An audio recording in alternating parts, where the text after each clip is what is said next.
So I need this on record.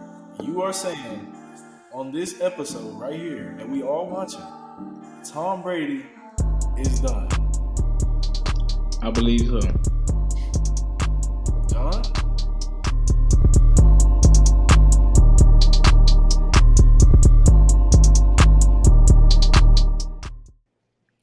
All right, y'all. So it's been a good week of football. We've seen a lot of good games. But one of the big games we've seen was the game between the 49ers and the Rams. The 49ers added Christian McCaffrey to their starting lineup. What do y'all think about that acquisition? Do y'all think it's a good, I guess, a good thing for their team or not? Personally, I think it's a good thing just because the skill set that he brings to the team. He's so dynamic in so many different ways, and then also with Kyle Shanahan being his coach and being the offensive guru that he is, he's gonna put him in so many different situations that's gonna help this offense succeed. They already got one of the top defenses in the league right now, so like adding a piece like him alongside Debo Samuel only makes them more lethal. And I honestly think that I consider a Super Bowl contender, and they can be a team that can be favored to knock the Eagles off. That's my expectations for them. I don't know about no Super Bowl contender, my boy, but I would say the McCaffrey addition does make them better, but I still don't think that they're going to be a real contender with Jimmy Garoppolo as their starting quarterback. Did they not? Hold on, wait, time out. Did they not make it to the NFC championship with him last year? That was different With circumstances. no Christian McCaffrey? I'm just Different asking. I'm just circumstances. asking. Did they not make it to the NFC championship? That's a contender to Different me. circumstances. You got to think about it. They Okay. still don't got Nick Bosa right now. He hurt. He Probably coming back. out. They got a long season. He coming back. The defense can only do so much, man. The offense has not been clicking on all cylinders besides with just Kittle and Debo.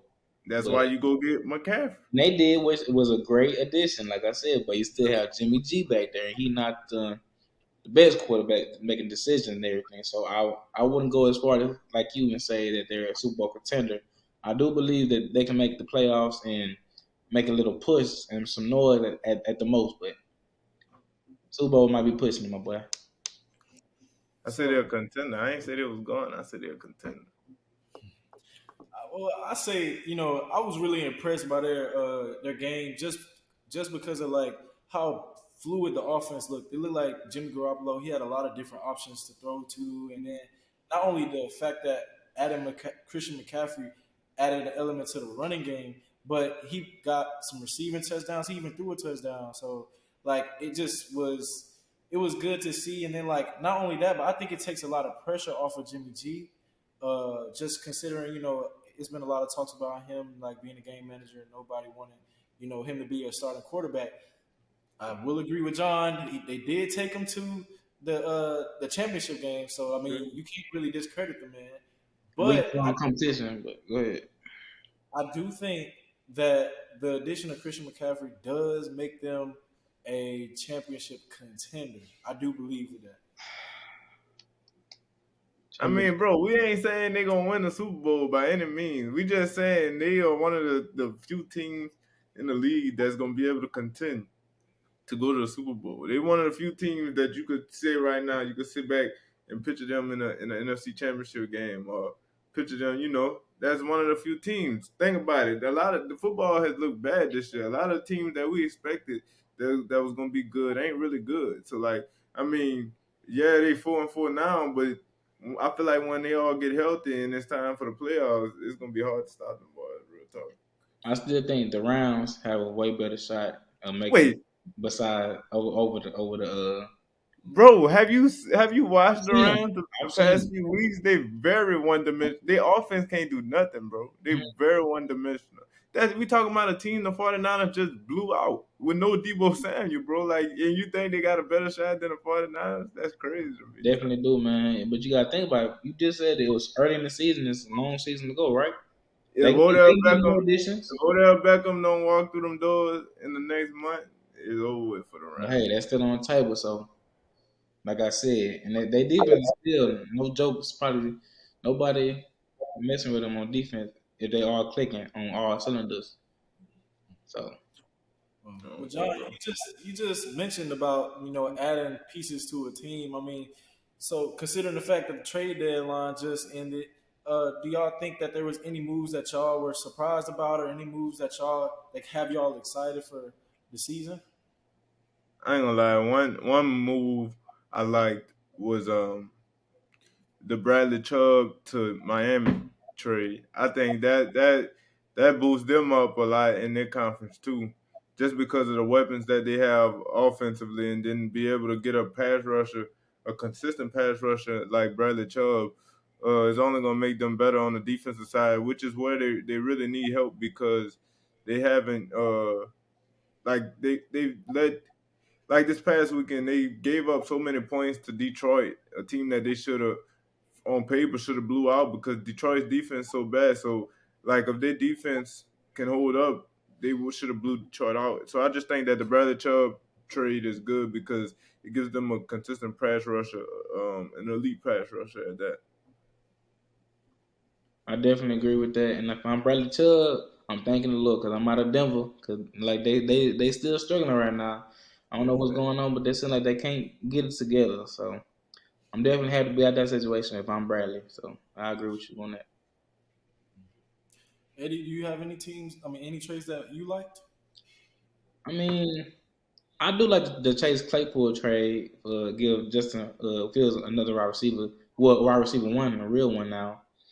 But he still got to give him time to throw the ball, and that's been their problem the whole season. So the O line got to do a better job. The coach got to do a better job of scheming and getting him more opportunity for him to push the ball down the field so he can get it to the receiver and Chase Claypool. Do you feel like the addition of Chase Claypool to the Bears makes them like a No, offense? I wasn't saying contender, No. but formidable offense. no, Nah, I still don't think so. I still think he need one more weapon at the receiver. I mean, don't get me wrong, Darnell Mooney is good, but like he need another game changer at that receiver position to like say that that they elevating that offense. 'Cause, I mean, Claypool, he's a good receiver. He a good possession receiver, but he ain't somebody that's gonna change the game like Jamar Chase would or Justin Jefferson would. Y'all we don't think of him in that same magnitude. So I feel like they still need a game changing receiver, but they did get better at receiver by adding Claypool. I'll say that. for sure. One of the things that I like to note about the trade deadline was some of the teams that didn't make a move. For example, I felt bad kind of for Brandon Cooks, the fact that he wanted to leave the Texans and he didn't get traded. Just for the simple fact, I mean, we know what situation we're in.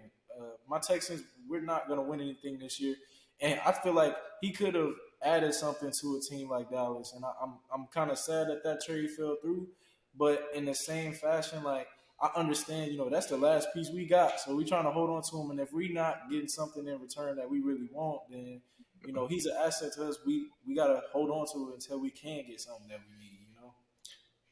I But got I got a little bit to add with that. Speaking from a former Texas fan, Brandon Cooks, man, all you gotta do is just go ahead and blame Bill for that. 'Cause Bill O'Brien, he the reason you're in this boat right now. Cause if Bill O'Brien don't trade D Hopkins, you wouldn't have to come to the Texas in the first place. You wouldn't have to worry about not being traded from the Texas, man. So Hey, let's go ahead and give another him. one. Go ahead. I was saying I just want him to get Bill O'Brien information. He can hit him up.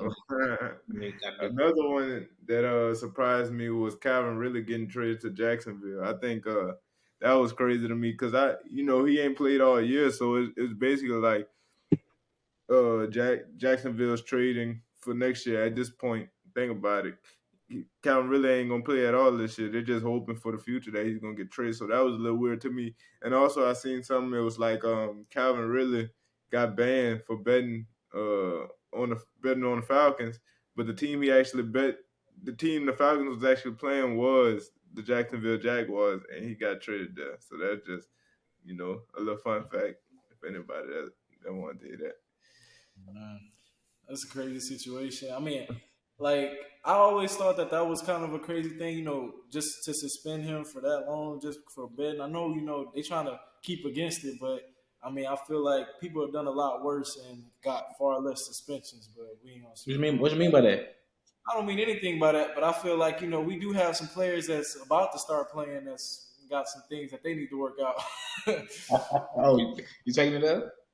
Yeah, I'm taking it there. But moving on, it's some teams at the top of the league right now that's really killing it and looking like they flawless, honestly. And I'm saying that because I'm talking about the Bills and the Eagles. What are y'all thoughts on them right now? Has anything changed from the beginning of the season? And do y'all think anything will change moving forward? Personally, me, I think when we was doing a show a couple weeks back, we talked about the Eagles and how dominant they were, and they just continuing to be that dominant. And then also they added Robert Quinn to help on defensive side too, so that's a big pickup. Another great pass rusher.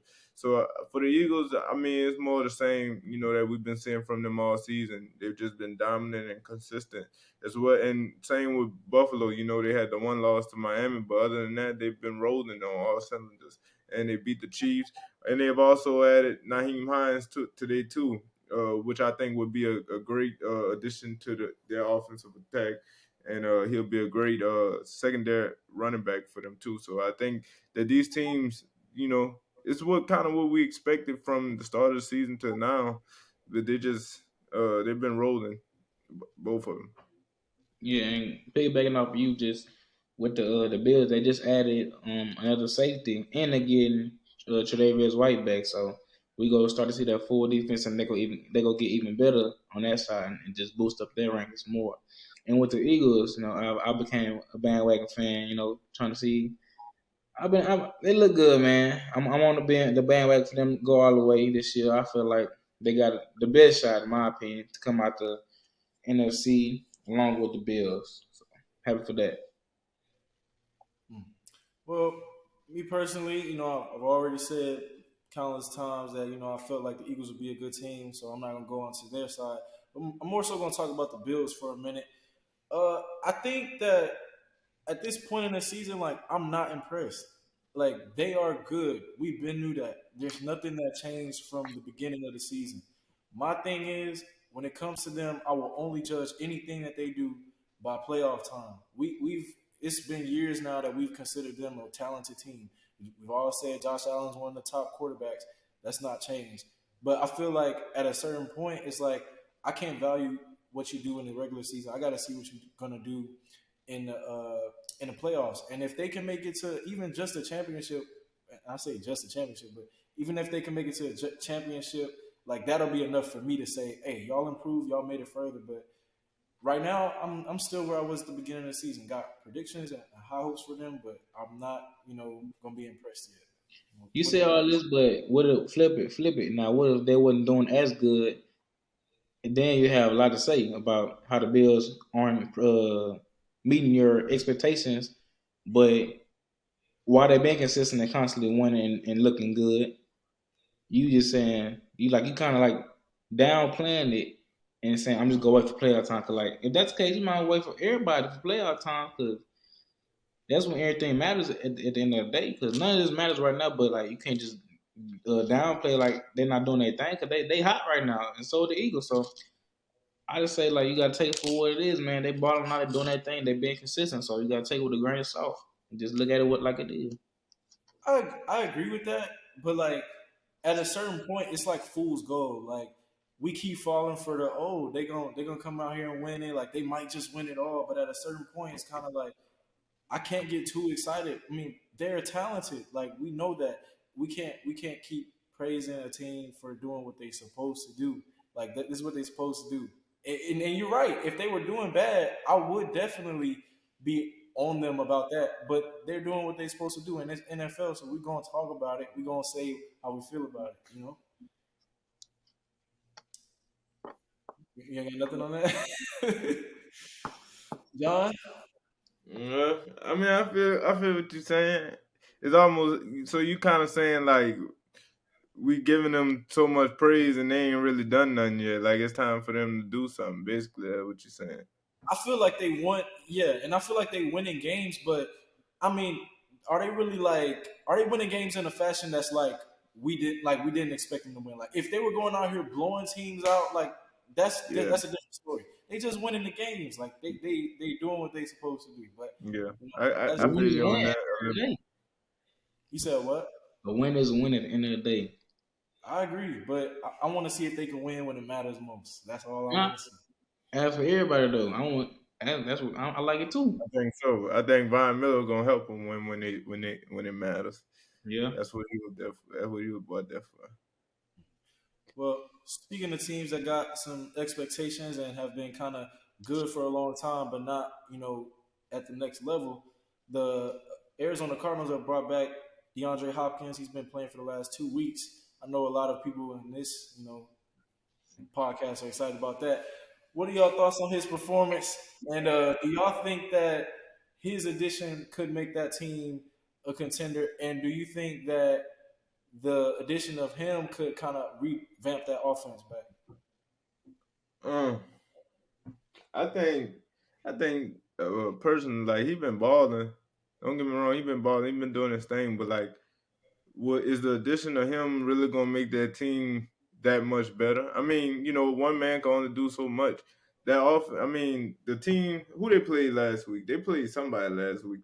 They Let me played the see. Saints the last week. Well, And not this last week, like the week that just passed. With the Raiders. They played the Vikings. That was a game. That was a game the Cardinals. They had a chance to win. They should have won. Like looking on paper, you'd think that the Vikings, like the Cardinals, should beat the Vikings if they got DeAndre Hopkins and Kyler Murray. But like other than that, other than DeAndre Hopkins, who Kyler Murray got to throw the ball? I mean, they went and got Robbie Anderson, but hasn't really made a big impact yet. So I don't know how You got much. Zach Ertz. Yeah, but I mean, and then with Al Hopkins, you seen how they struggled, and then he come back and they still losing games. So I mean, that's what I'm saying. I don't know how much he really elevates this team into being a Hold player, up now, hold up, because he a definitely playoff elevated. contender, especially in a deep division with San Francisco, the Seahawks playing well, and you saying you said LA was going to be a good team. So I mean, is he? Is he going to elevate that team into being a playoff team? No, I don't think so. Not in a deep division like that. Let me know when you're done. I'm finished. All Go right. ahead. DeAndre Hopkins, man, he is that guy. Like, ain't nobody else in the league like him, bro. Like, in terms of just hands, bro, he got the best hands. Like, no question, bro. Like, and you can see the offense. 6 games without him, and these the 2 games with him. The 2 games that they played the offense is clicked on all cylinders beside Kyler Murray getting sacked a couple times or just not functioning and collapsing. Besides that, everything else looks so smooth. And the defense, they can't control that.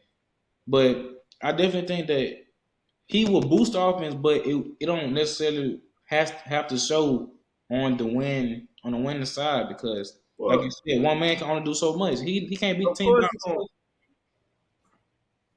of course he gonna boost the offense, bro. I mean, it's DeAndre Hopkins. Anybody with his talent, with his skill level is gonna boost the team and boost the offense. I'm just saying, him coming back ain't gonna change their fortune. They wasn't a playoff team before he came back, and they ain't gonna be a playoff team with him in the lineup now. I think they got a better chance of making the playoffs than Seattle. Um, I'm gonna say Well, I it. mean, I'm gonna say it. they Las last in Vegas. the division right now. I'm gonna say San Francisco too. Boy, you is crazy. Boy, you is out your I'm mind, putting boy. out Boy, there. I have a better chance of Putting making out no there. playoffs than San Arizona is gonna have a better You chance of want making me the to playoffs make a friendly bet than the that Arizona gonna have a better chance, have a better chance at the playoffs than San Francisco. let's do it. Hold on. What's the records right now? Let me see. I can tell you right now. Let's do it. I like it. Brax, what you thinking? before, yeah, while John looking up the record, let me get to the Cardinals real quick. I'm not gonna lie, the way that they ended that game against the Vikings was quite comical to me, just because like their offense, it just does not look like a contending team. So for that being said, Eddie, I wouldn't want you to take that bet, but just All right. because, You talking about hold on, contenders, bro. hold on.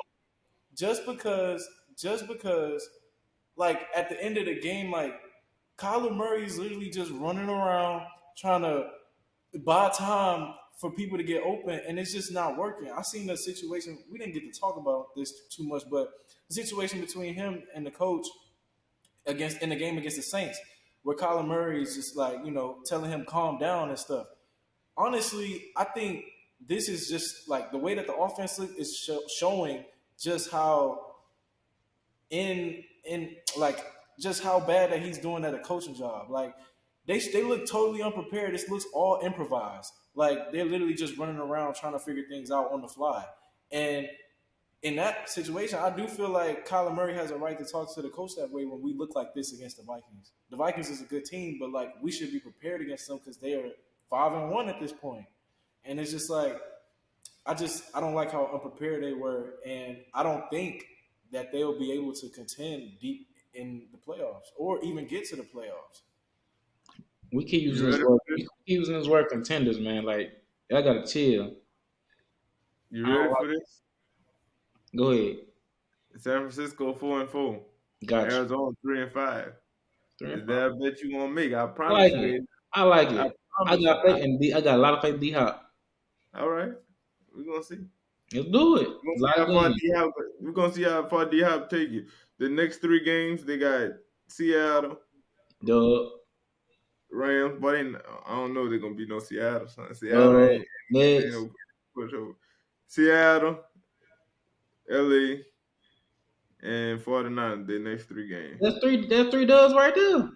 We're gonna see they not beating no 49, bro. I'm sorry to tell you. All And right. they'd be lucky if they beat the Rams, honestly. Speaking on surprises, are the Giants a surprise?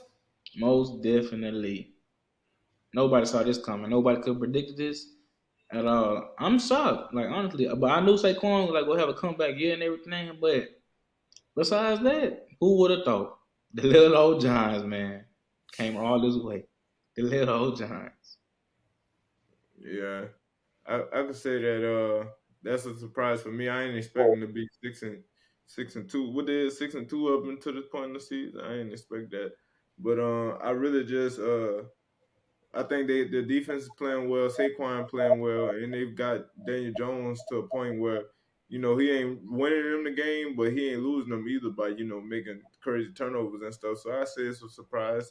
They're very well coached, and right now Brian Daboll is my coach of the year for sure by a mile. Moving on to the next game, Lamar Jackson and the Ravens just faced Tom Brady and the Buccaneers. I got two questions from this, and we can get them quick and out the way. Do y'all think that Lamar is trying to make a statement here, and do you think Brady is kind of falling off in any way? Um, I think I think he is kind of trying to make a statement just for the simple fact is you see him.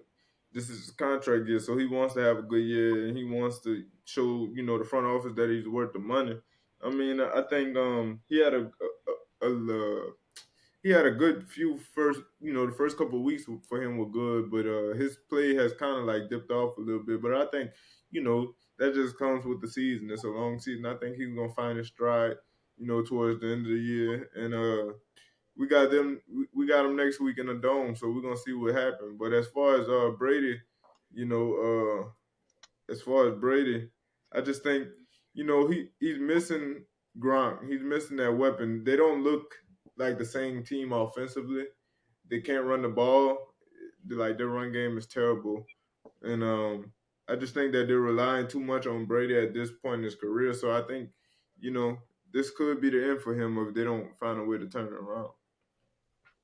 And to think he just left his wife to come back Mhm. for these people, and they're doing him like this. Facts. Now, I definitely think it's a statement here for Lamar. Like he got to show the front office that he's a top quarterback and his gameplay, his game style is him, and there's no hiding it. And that's who he gonna be. So you might as well just, as John let us say, break the bank, man, because he deserves it, man. He's a MVP, top 5 quarterback in the league. He changed the game, man. Just he deserves it. So they need to pay the man whatever he want. And for Tom Brady, I definitely think his reign is over, man. Like you can see like even with some of his throws, he not clicking, they're not clicking, the offense not clicking. He not on the same page. He's throwing the iPads every week. It's a lot, man. So I just think it's about time to hang the cleats up. Old Tom, man. You know you did your ring, you did your thing. It's over with. So I need this on record. You are saying on this episode right here that we all watching, Tom Brady is done. I believe so. John? I ain't gonna say. Just Yeah, say if they don't turn it around here, yeah, they're done. If they don't find a way to get better offense and be able to run the football, yeah, he's done in the how you playoffs feel, for him. Brax. I'm not gonna say that yet. I think this team has got a lot of other areas that they need to work on. I will say this though, I'm not a fan of those people who think that like when Brady is winning, it's all about him, and when he loses, it's not about him. I do feel like some of this, and a good portion of it, is on his play. But I won't say he's done yet. I think we need to see him in another good situation before I can say that again. Uh, Another trade. no, not like moving to another team, but I'm just saying like improving their team and getting some players back, that they need. At this point, bro, I think it's too late to build around Brady, bro. Like Yeah, it's too late. Like he's not young. They're not expecting him to be there no longer than 2 years. I'm thinking if yeah. even if that, I say probably 1 year. Even though he said that he's not thinking about retirement anytime soon, but like your body can tell you and can push you to retirement before your mind can. So Well said. But that's it for this first little part of the show. We'll be right back in a couple seconds.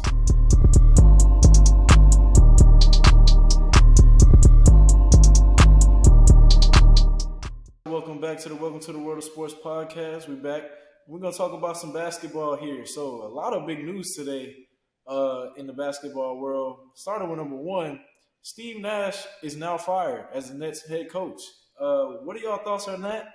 And I'm gonna get to the potential head coaches in a minute. But what are y'all thoughts on just the initial firing?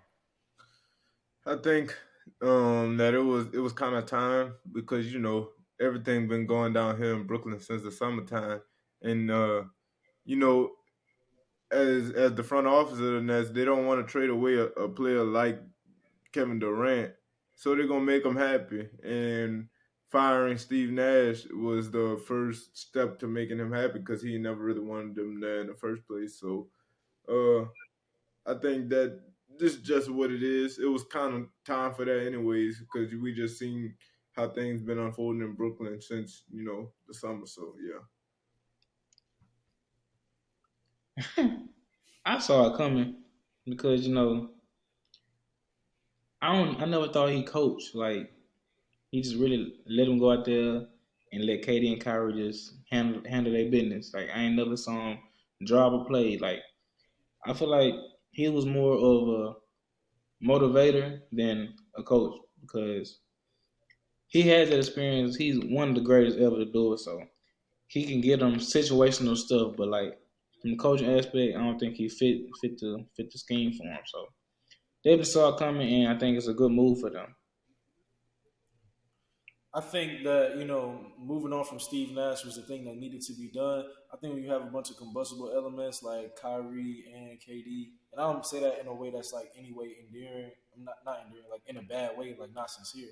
But I mean like in a way that these are top tier talented players, and they need a top tier coach because they can only hear it in a certain way from like a good coach. Like I feel like they may have listened to what Steve Nash was saying, but they didn't really, uh, I guess feel like he was the leader. And one of the big moments that I felt like that was when they were playing against the Bucks in that was it the conference finals, I believe, and it was like Steve Nash was just like hugging KD, like, "Oh my God, thank you." And it's like you put them. You're supposed to be the man to put them in this position. So in the same way, you should be hugging yourself. You the coach. Like you did a good job yourself. It was almost like you got me this position, so I'm gonna hug you in this moment. Like, so I never felt like he was the coach for this team. But I mean, apparently they don't either. So, but moving on, it's been reports that Ime Udoka is probably going to be the next coach for that team, What are y'all thoughts on that? I think that's a big pickup for them just because we know the type of coach he is. He turned around the Boston Celtics. So with the talent that he has on the team with Ben Simmons, I think Ben Simmons gonna turn around eventually. So I think with the talent of Ben Simmons, KD, and Kyrie, you know, along with his coaching abilities, I think that's gonna be a good move for them. It's gonna be exciting to see where he's able to take them. But I think that's a good hire for the Brooklyn Nets for sure. Yeah, I don't got too much to say on. I agree with everything you said. I just it's kind of weird because seeing him do so good with the Boston Celtics and then get suspended from a team like that and then go have to be forced to another job and then get all these new players after just playing against them and then I'm thinking about the first time he see Jaden Tatum and Jalen Brown again, like how awkward that's gonna be. Like, but I don't know. But in Mhm. terms of coaching, that's a great move for them. But just thinking about the players and their feelings, I know they know it's a business, but it's still they got their emotions and feelings on that. So I think it's gonna be weird. But I kind of got the opposing viewpoint on this. I mean, I feel like how long has he been a coach of the Celtics? Maybe like 2 years now. 2 years, maybe Oh three. yeah, last year was his first year. Last year was his first year there, and see, Yeah. so now he's coming off getting a team to a championship to probably going to coach one of the most toxic situations in the NBA. I feel like this is if they start losing, this could be a path down to like a career like downfall because coach is gonna get the blame. Like Steve Nash, we all don't think he's gonna be a good coach Well, coaching your team. I'll say this. I mean, it's like yeah, they you know if they start losing, yes, you say it's on him, but I mean they already losing. So how worse yeah, can it be? You know what I'm saying? I agree with that. I don't want it to look like his coaching is the reason why, like his coaching inability is the reason why we losing. I'm glad you said that, and now people gonna hear that and know that like they was losing before, so it don't really Yeah. matter. Like it's just I'm just saying don't blame this man because he get into a new situation with players who was already having friction. So like yeah. I agree He with he basically going there to say today and make everything right because Yeah. you gotta look at it. He just left from championship, so he know what he doing. So they put him into the situation expecting the same thing. They can't expect. They had to be realistic with themselves as well because he's going, like you said, to a toxic situation with all these different attitudes and players and these mindsets. There's a lot of stuff going on with the way these players think. So it's a hard situation, but he's definitely not to blame for any of this or what's to come either, unless it's all successful. you. Wait, hold on. I don't agree with that. So if the team is successful, I almost let you get away with that, but I was like, nah. So if the team is successful, then it's his fault. But then if they're No, losing, it's not his fault. you said what? If the team becomes extremely successful, as soon as it gets there, then it's evident that it's him. It's inmate that did that. And if it ain't, no blaming him. Okay, I can rock with that. But moving on, so let's get to some teams that's struggling, some more teams that's struggling, actually.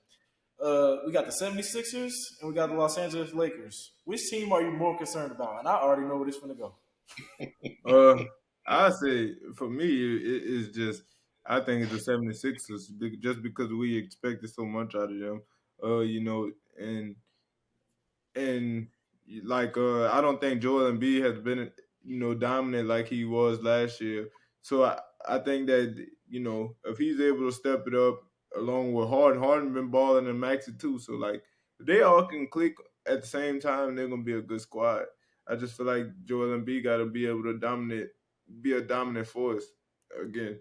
But as far as the Lakers, like we knew what the Lakers was going to be coming into the season. Like this ain't no surprise. We knew when before the season the Lakers ain't have no shooters. So I mean, I'm not really concerned about that because we know that's about to blow up any moment now. You know what I'm saying? So I ain't really concerned about that. I do think that we the Lakers can be better as a team with Russ coming off the bench though, and we seen that the other night when they got their first win against the Nuggets. Russ actually had a good game. So I feel like when if he's able to orchestrate the second unit and play freely, like that, then I think that's gonna help us out in the long run. I just think Anthony Davis has to stay away from injuries and he has to be more dominant on the offensive glass and scoring the ball. I just think that he's shying away a little too much. So I feel like if the Lakers can get those two things settled out until we get some shooters, we'll be in an okay position.